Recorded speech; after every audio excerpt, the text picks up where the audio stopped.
আসসালামু আলাইকুম ওরহমতুল্লাহি ওবরাকাতু।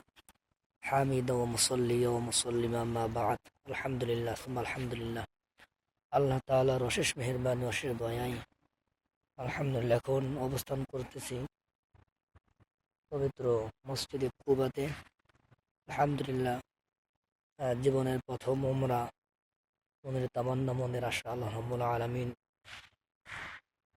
কবুল করেছেন। আলহামদুলিল্লাহ এখন এখানে এসে মসজিদে কুবাতে আল্লাহ তাআলা সন্তুষ্টি লাভের জন্য 2 রাকাত নামাজ শেষ করেছি।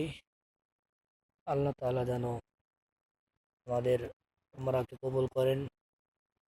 আল্লাহ রাব্বুল আলামিন যেন বারবার উমরা করার জন্য তৌফিক দান করেন। মসজিদে কুবা থেকে এখন ইনশাআল্লাহ আমরা গাড়ি যোগে মক্কাতে যাব ইনশাআল্লাহ।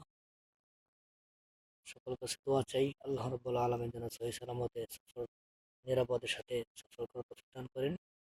হজ্জে মাকবুল, হজ্জে মাবরুর আল্লাহ রাব্বুল আলামিন আমাদেরকে দান করেন। আসসালামু আলাইকুম।